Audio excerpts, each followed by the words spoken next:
At 24 years old, I was making over 100K a year in salary.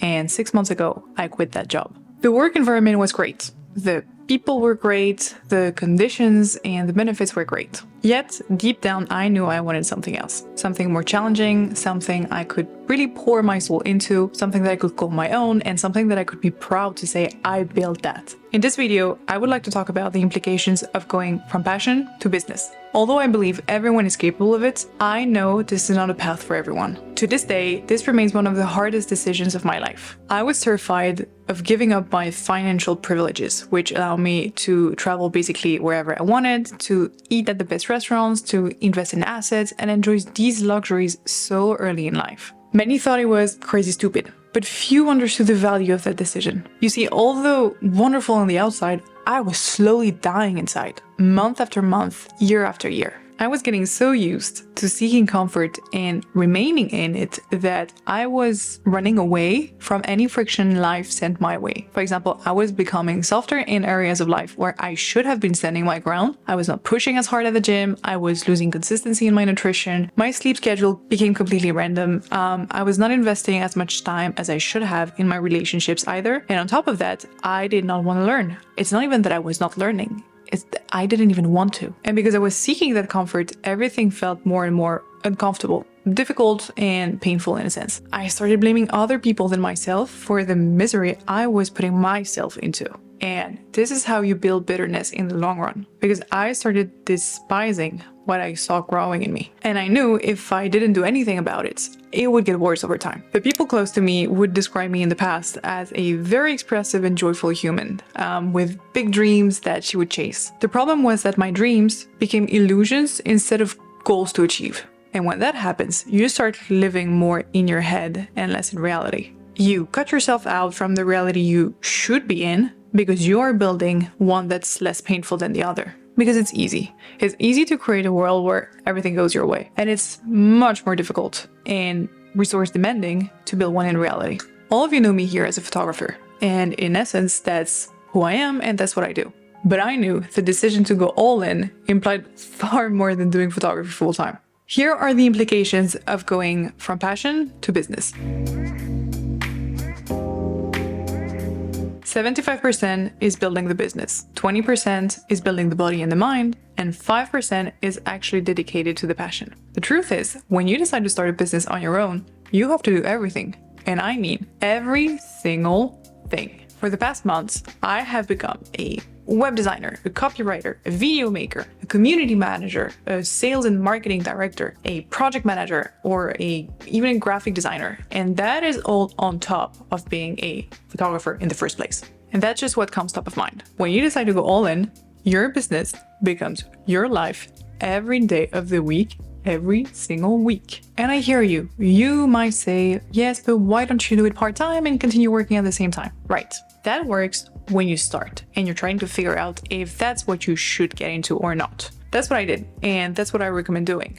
But eventually, you have so much time in a day that you will reach a ceiling of the time you can allocate to it. And this is what will prevent you from growing it. Because you then start competing with a whole other market filled with those who are willing to sacrifice things to put more time into it. That's who you're competing against, and you might call it an unfair advantage or whatever you want to call it, but this is the truth. Many want to start a business because they want to do what they're passionate about.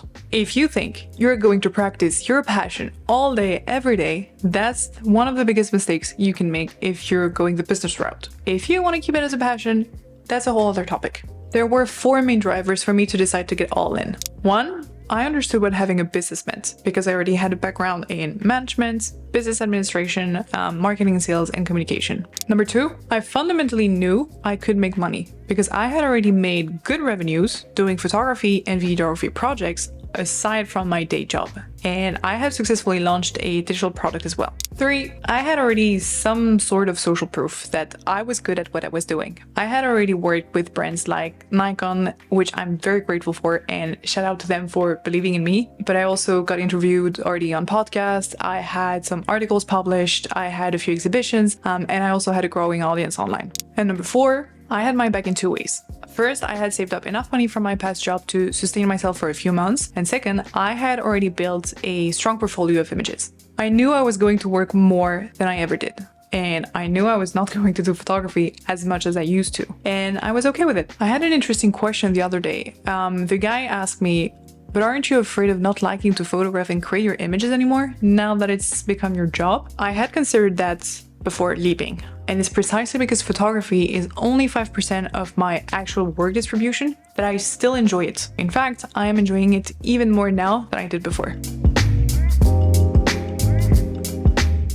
It's not about the time you spend, it's about the sacrifices you make. My initial assumption was that I would have to add the workload on top of what I already had and was doing. I quickly understood that this was the perfect recipe for burnout. Instead, it is about what you're willing to sacrifice and give up right now if you want to see some sort of success in the future. And that is incredibly difficult to do, if not the most difficult thing. Knowing you're working your ass off every day for future gains that you have no idea when you're going to perceive the results is a battle you really have to get comfortable with. Because if you don't, you're out.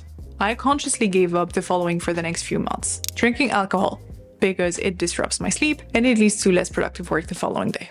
Social gatherings and nights out, because this is time that reminds me of the cheap pleasures that my brain can fall for, and it can instill doubt in what I am trying to achieve. Movies, TV shows, and video games, because they slow me down and distract me from my goals. Fancy dinners in restaurants, and this is a hard one for me because I really like food, but yeah, they make me spend money that would be more valuable elsewhere. And my love life, because I couldn't reconcile the two at the time, and not for the next months to come. So that was a list of the things I was willing to sacrifice, but these are the non-negotiables for me. Working out and running 4 to 5 times a week, monitoring my food and nutrition every single day. That might sound crazy to some people, but I have been doing this for over a year and a half now. I know exactly what I eat, how many calories and how many grams of proteins I have per day. This has helped me tremendously in just keeping track of my improvement when it comes to health and fitness. Writing every day. Writing has become such a central part of my life because it is at the core of everything I do.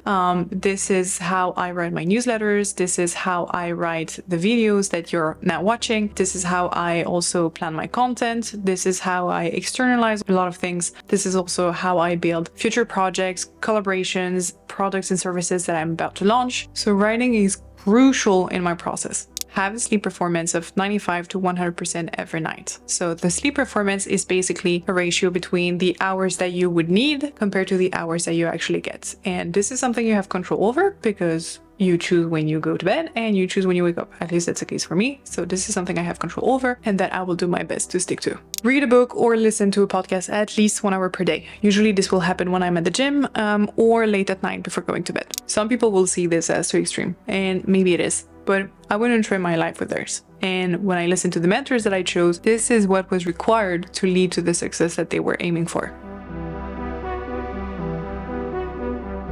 Your patience and willpower will be put to the test. I haven't let the patience aspect fully sink in yet because I believe this is something that builds over time, but I already noticed considerable improvement. And I attribute that improvement to the shift I made when it comes to why I do what I do every day. To you watching this, I would have never been able to share what I share in these videos if it wasn't for me reframing them. If I was speaking to please you, you would be listening to fluffy words that you can't relate to because they wouldn't come from a place of experience and truth. But what I am doing here is speaking to my past self, trying to help the best I can.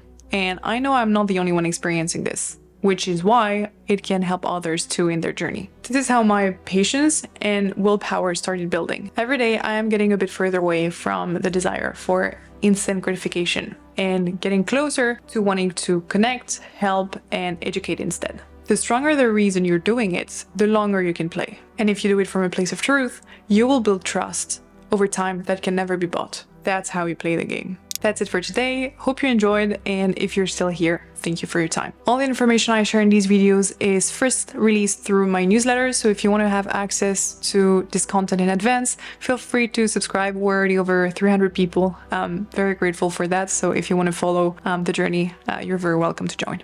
Apart from that, don't forget to like, comment, subscribe if you enjoyed or learned something, and see you in the next one.